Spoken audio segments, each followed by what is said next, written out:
I love Jackie Chan. I can't think of a single action star who has performed at such a high level for as long as he has. And there's something interesting I've noticed about his work, especially the movies he made in Hong Kong. It's how much they have in common with the era of silent comedy.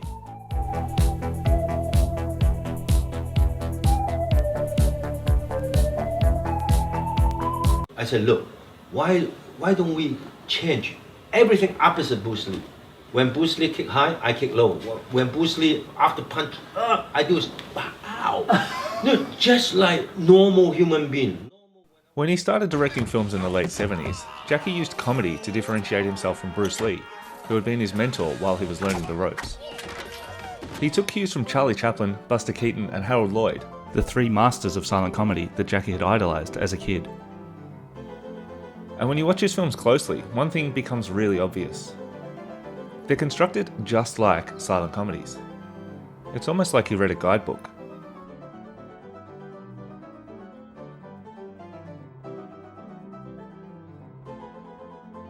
In the silent era, films needed really simple plots because with no dialogue, the story had to be told entirely through intertitles. In silent comedy, the story really wasn't important at all, just a simple framework designed to fit around the gags and set pieces. The story, and therefore the comedy, isn't drawn through dialogue and characterization, but through situation. In this tradition, Jackie starts his own films with just two things, a character and a situation. The character he plays always starts off as just a regular guy, a student, a cleaner, someone at the bottom of the pile. And from this simple framework, he can build almost infinite permutations of the same basic story, designed around whatever action sequence or fight scenes Jackie had devised for that film.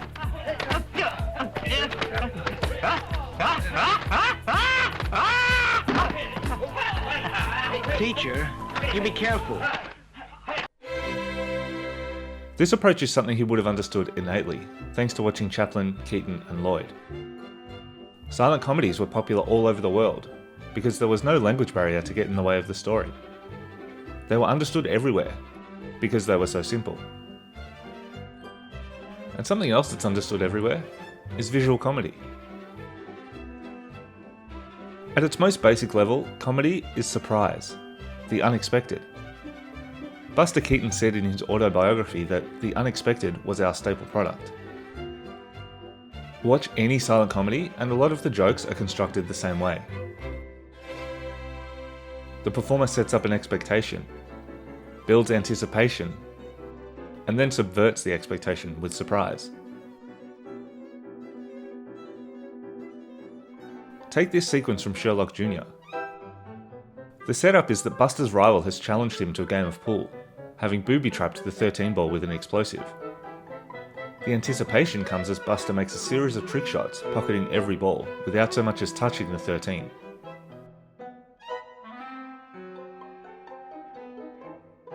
We think that's the joke, but then comes the surprise payoff. Buster casually pockets the 13 ball and strolls away. Set up, anticipation, surprise.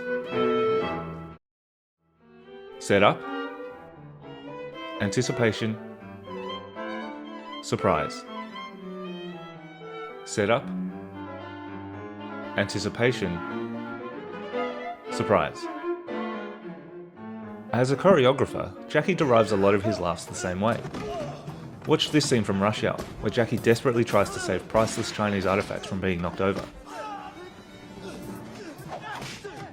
It's pretty funny to watch as he tries to keep the vase upright and fight the bad guys all at the same time. But then, the surprise payoff. Setup, anticipation, surprise. It all happens visually. Sight gags and pratfalls don't require any wordy explanation and can be appreciated for what they are without the need for context. Which can also be said about action. The silent comedians were most famous for their remarkable physical stunts. And you don't need me to tell you that Jackie takes this to a whole new level. In fact, other than Jackie, no one has ever even come close to doing the kinds of stunts Chaplin, Keaton and Lloyd did. Jackie loves this kind of stunt work so much that he often pays direct tribute to the silent comedians in his own films. In fact, in Project A, a film he directed in 1983, he pays tribute to all three of the silent comedy masters in a single fight scene inside a clock tower. First, he gets caught up in gears, just like Chaplin did in modern times. Then, after escaping to the outside of the tower, he dangles dangerously from the clock's hands. Just like the iconic scene from Lloyd's Safety Last. And then, for the final gag, the surprise payoff. One of the most amazing stunts of Jackie's entire career, and a brilliant tribute to Keaton's Three Ages.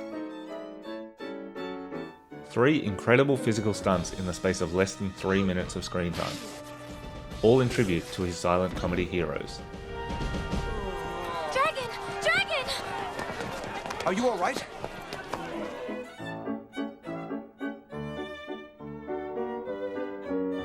One of the most effective ways to create surprise is to take something familiar and make it unfamiliar. Turning the everyday into the extraordinary is one of Jackie's signatures. Whether he's fighting with a bowl, a ladder, a chair, or a shopping trolley, he loves to take an item from everyday life and recontextualize it.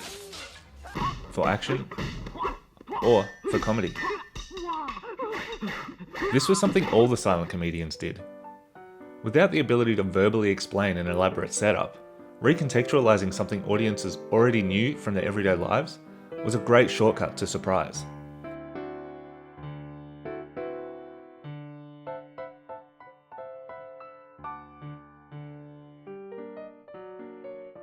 One of the reasons I love silent comedy is that it was made before computer-generated graphics, before green screen, in fact, before most sophisticated camera tricks.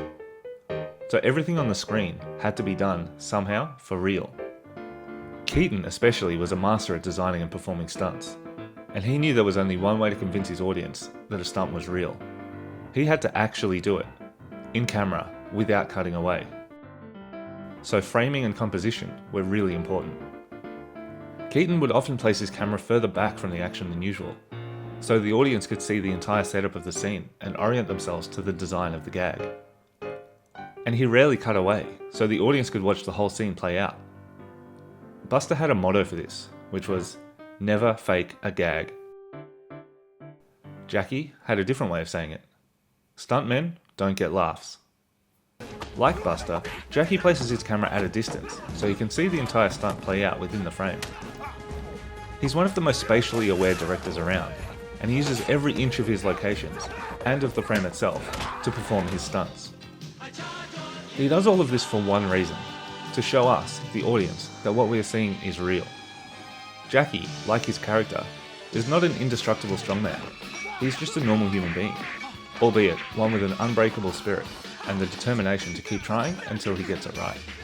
And that's exactly the dynamic that Chaplin, Keaton and Lloyd nurtured for their own characters. That's what we love about him, and it's why he's been so successful for over 5 decades. So, with apologies to Roscoe Arbuckle and Harry Langdon, if there was a Mount Rushmore for silent comedians, the people I'd put up there would be Buster Keaton, Harold Lloyd, Charlie Chaplin, and Jackie Chan.